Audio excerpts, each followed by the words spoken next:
The salty wind whipped through their hair as laughter echoed across the water.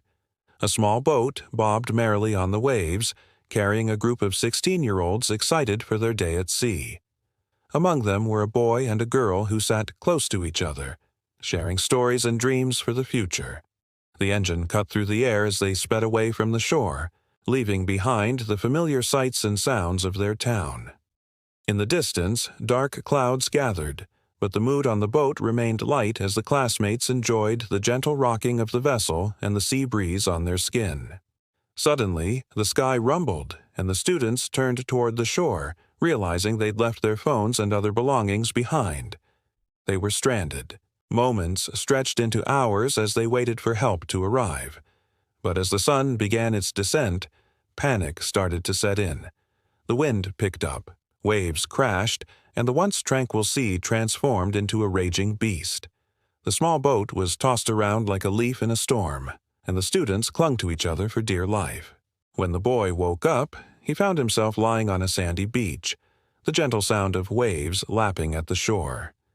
Disoriented, he sat up and realized he was alone. As he scanned the beach, he noticed a girl lying a few meters away. Rushing to her side, he felt for a pulse, relieved to find she was still breathing. Gently shaking her shoulder, he whispered her name. "Hey, are you okay?" The girl stirred, her eyes fluttering open. "Where are we?" she whispered, her voice hoarse. "I don't know," he replied, his heart pounding. "But we're alive." The realization hit them both at the same time. They were stranded, completely alone on a deserted island with nothing but the clothes on their backs. At first, the pair argued about what to do. Hunger and fear soon drove those arguments away, forcing them to work together. The boy, agile and quick, climbed trees to collect coconuts while the girl searched for sticks and other materials to start a fire. As night fell, the air grew cold, and they huddled together near the fire, their shoulders touching for warmth. The sound of crashing waves filled the silence, and the boy felt a sense of unease he'd never experienced before. With each passing day, they grew closer. They built a small shelter using leaves and driftwood to protect themselves from the elements. Some days were filled with laughter as they pretended that this was just a strange camping trip gone wrong. Other times, the fear of their situation would make them quiet. During storms, when thunder shook the sky and lightning split the darkness, the girl would cling to the boy's arm, burying her face in his shoulder, and he would hold her close, whispering reassurances he didn't fully believe himself. "It's okay," he'd say, his voice shaking slightly. "I won't let anything happen to you." One evening, while searching for food, they stumbled upon strange carvings on the rocks, signs that they weren't truly alone on the island. This discovery sparked a new determination in them to be rescued. They built a large fire every night, sending up huge flames and thick plumes of smoke that might catch the attention of any passing ships. As weeks turned into months, the girl grew increasingly frustrated and upset.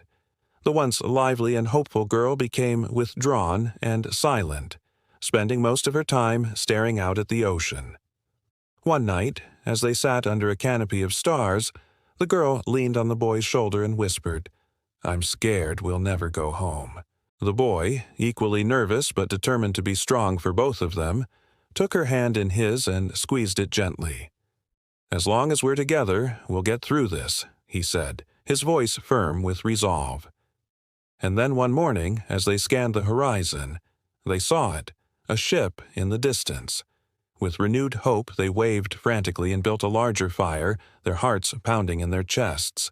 The ship seemed to respond, moving closer to their position. As it drew nearer, they could make out the faces of the crew, their expressions a mixture of surprise and delight. Their ordeal was finally over. They had been found. Before they knew it, they were on board the ship, wrapped in warm blankets and sipping hot chocolate. Looking back at the island, they saw only a small, desolate rock in the vast expanse of the sea. As the ship sailed away, the boy and the girl sat together, hand in hand, their faces illuminated by the soft glow of the setting sun. They survived the ordeal, but the experience had changed them both forever. They were no longer just classmates. They were survivors bound together by an invisible thread of shared trauma and a love that blossomed in the most unexpected of places.